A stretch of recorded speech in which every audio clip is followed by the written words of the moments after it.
Hello everyone, Johnny Thunder, EAS&Weather here, with your fire weather outlook for both days 1 and 2.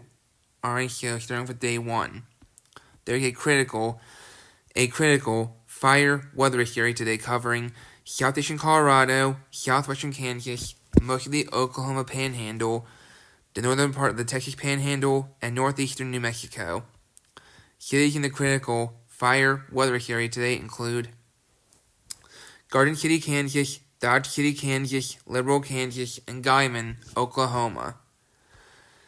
And there's an elevated fire weather area today covering parts of Colorado, northeastern New Mexico, the Texas Panhandle, northwestern Oklahoma, and parts of Kansas.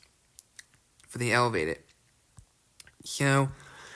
In synopsis, upper-level raging over the west will begin to dampen today ahead of an incoming mid-level trough shifting into the Pacific Northwest, like a second, more subtle, mid-level shortwave trough traverses eastward over the southwest. Concurrently, long-wave troughing will persist across the northeast, with a cold front progressing slowly southward across the central Great Plains and Midwest, portions of the central and southern high plains.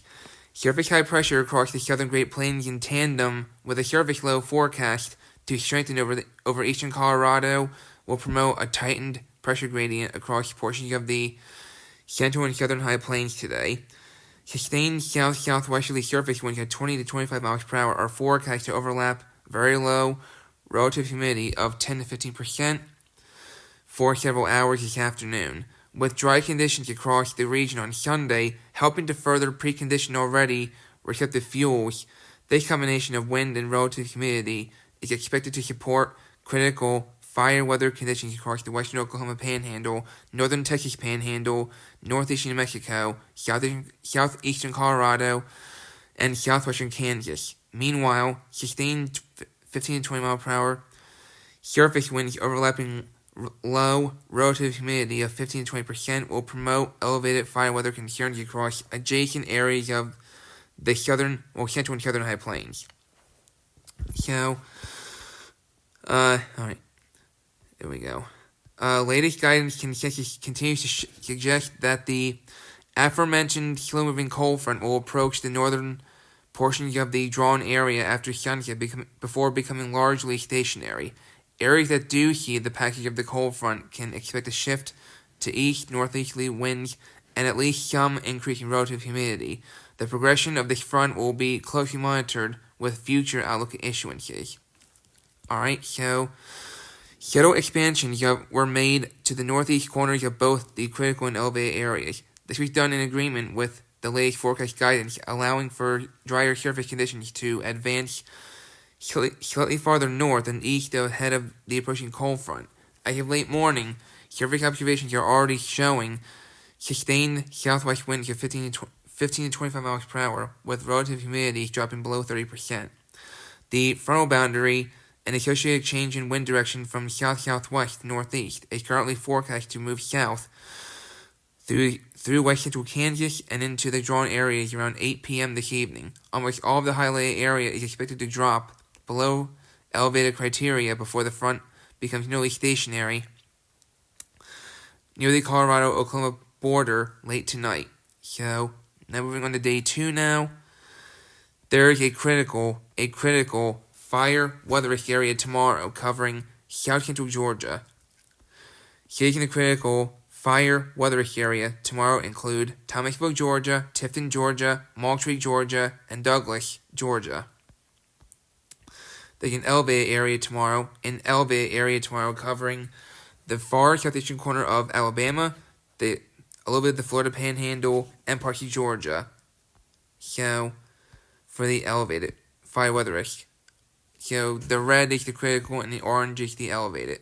So, anyway, in synopsis, upper-level raging over the west will continue to dampen on day 2, Tuesday, as an incoming trough over the Pacific Northwest moves eastward along the Canadian border, and a second mid-level shortwave trough ejects eastward over the southern Great Plains. This will favor largely general flow across much of the central and northern Rockies. At the surface, a cold front will shift offshore of South Florida with high pressure in place across the Midwest.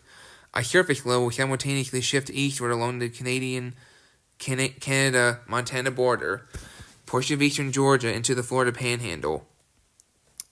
Sustained northeasterly winds of 10 to 15 miles per hour along the southern periphery of a surface high positioned across the Great Lakes region are forecast to overlap reduced relative humidity values of 25 to 35%, locally lower during peak mixing Tuesday afternoon.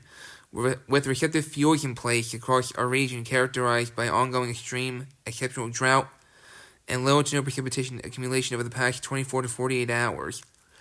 This is expected to promote a few hours of elevated to locally critical fire weather conditions from eastern Georgia southward into the central Florida Panhandle, including the Apalachicola National Forest.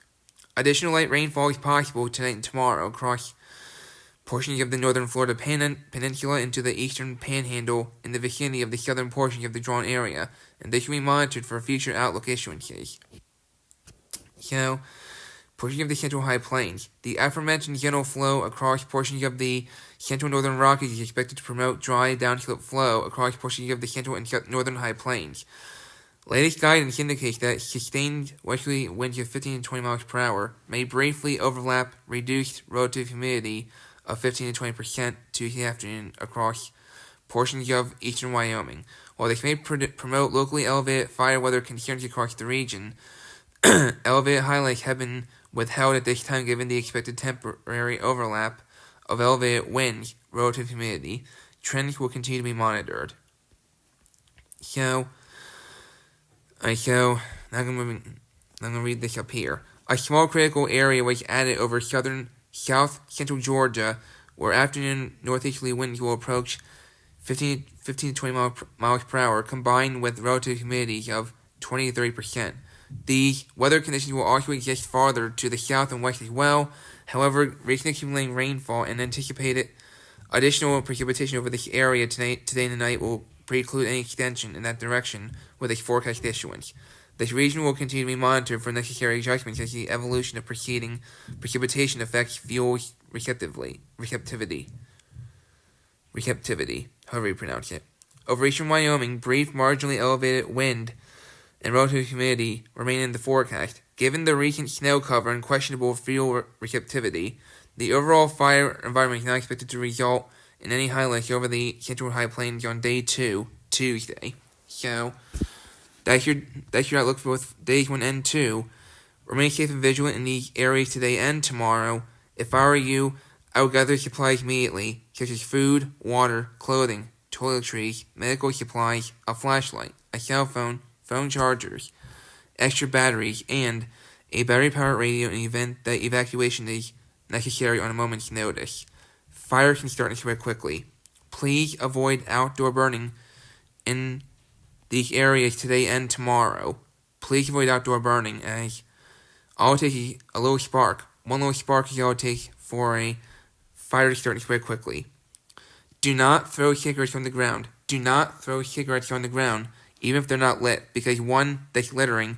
2, all it takes is one little spark for a fire to start and spread quickly. And make sure your cigarette is fully out before throwing it away. So, remain safe and vigilant in these areas today and tomorrow, and I will see you in the day 1 Fire Weather Outlook video tomorrow. Take care.